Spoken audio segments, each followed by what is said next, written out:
How much stuff can I source in 30 minutes from a thrift store? Quite a bit. First item is this Lacoste Pima Cotton t-shirt. Pima Cotton is very desirable. Lacoste is very desirable. One of these was just in one of my videos. It's a US XL. It's nice that they put the US size on there now. They didn't used to. That is a more recent t-shirt. And this is a retail thrift that's fairly cheap. I just set a timer on my phone for 30 minutes. I just went, I didn't look up anything on the phone, anything that made it into my basket that also made it through the screening process at the end. I bought some of these. I have not looked up. I'm not familiar with them, and I don't know if I made a mistake or not, so we'll find out together. This I know for sure was not a mistake. That is Patagonia, and it's a performance merino wool blend. That's fairly lightweight. That's going to be seasonally very good. I think this is a women's just based on the fact that it's a crop sleeve. That should flip for, I would guess, around 30 bucks. This is a t-shirt from Green Flash Brewing that is/was, I think they may have gone out of business, a really popular brewery based here in San Diego. And brewery t-shirts can be great sellers. I don't know how the sell-through on this company is anymore. Let's find out. Sell-through is okay. It's 9 actives, 3 solds. The prices aren't that good. I'm not considering this really a mistake. Wasn't exactly a gigantic windfall though. Vineyard Vines, I tend to think is a little bit overrated, but this I think was only $2. PS Basics, this is from PacSun. PacSun is a pretty decent bread and butter brand. It's not that spendy, but it's okay. And the t-shirts or shirts period were half off, so I think that was like $1. This is probably the best find. That is Fjallraven, a Scandinavian brand that makes outdoor clothing. It's in really high demand always. They make really popular backpacks, and they make clothing as well. I very rarely find it, but it's in extraordinarily high demand. Actually, Matt, it's a Fjallraven. This is a color faded, very conspicuously color faded, kind of stained, little bit scummy t-shirt. Why did you buy it, Matt? Because it's Lululemon. If it is actually a men's t-shirt, which it appears to be, and that's how I'm gonna list it, it'll still flip as long as I price it maybe around 15 bucks, considering the condition. Men's Lululemon, I've said it 100 million billion times on this channel, is always an excellent seller, and it sells a little bit better than women's in my experience. Here's a Nike running shirt. Nike is hit or miss for sure. Dry fit, ADV, Nike running, and it looks like a Lululemon. It has this patterning, this kind of mesh stuff going on, and it's a good size. It is, let's see here, 2XL. That should be worth a little bit more than 15, would be my guess. This is a vintage Polo Ralph Lauren, which I have advocated against picking up. However, these Big Pony shirts, those are the keywords, and it's also a rugby shirt based on the letter or number on the sleeve, can be worth more. Also, polo shirts half off. I think this was around $2. It has some fading issues on it, and that should still flip for around 20 would be my guess. Here's a Hawaiian shirt from a brand that I didn't recognize, but it is a nice print. And this looks to me like something that is worth it. Let's find out. Sell-through is just okay. It's 3 sols to 10 actives right now. The prices are okay. That should still flip. I think that'll still flip for around 20. Last item I got in this little speed run is this pair of men's slacks. These are navy blue slacks or dress pants from Canali. I don't know how the sell-through is on dress pants. I don't remember. But they're wool, 100% pure wool. And they were $5. Fairly safe, I would think. Let's look at the sell-through. Sell-through is really good.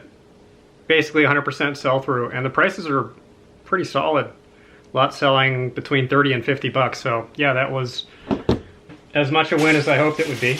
This isn't just a stunt. This is not just to show off. This is to show that you really should want to get to the point where you can just speed run through the clothing section and find value without having to be reliant on the phone. You should not be dependent upon the phone, as important as it is. I've been selling clothing for a while now. It feels like about 100 years. I think realistically it's more like 5. A lot of that was part-time. I've been full-time for at least a couple of years.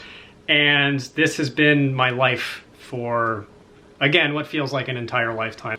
Even having done this for as long as I have, I barely trust my own instincts. So I would say, if you're doing this consistently, I would not start trusting your gut checks until around the 2-year mark. I also would tend to trust those gut checks only in niches that you have a particular amount of knowledge or expertise in. I don't trust my instincts when it comes to women's tops or women's clothing really in general. I know a few brands. I have some general sense of quality that carries over from men's clothing to women's clothing, but in terms of having a muscle memory feel for the contours of those markets, I just don't. I know that I don't.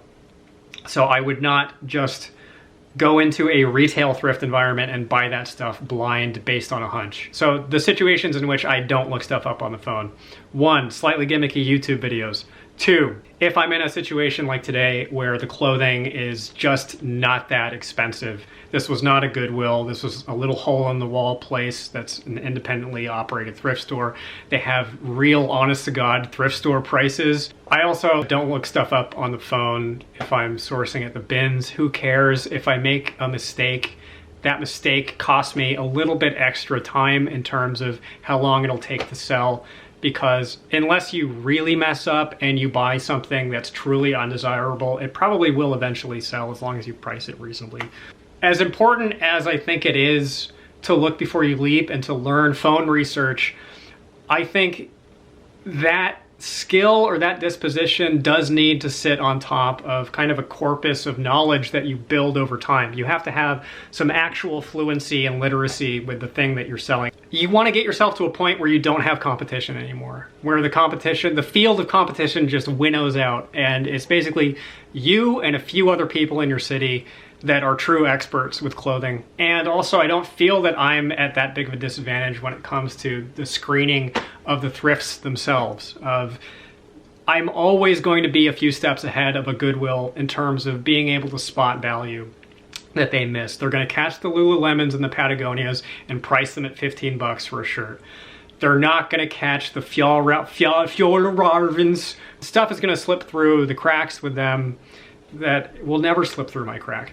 There's a guy named Rick who has a channel called Thrift Fever, and he does not seem to look stuff up on his phone. He has a true expertise in a particular couple of niches of clothing: upscale menswear in the form of suits, designer luxury clothing, and shoes, nicer formal shoes. He has a real, genuine, unfakeable expertise in that particular part of the clothing market, and he just runs purely by instinct because he's paid the cost to be the boss. Has great videos. I really recommend that you subscribe to his channel. I'll put a link in the description. He put a bunch of videos out for a long time and then stepped away from YouTube and took his channel down and put it back up.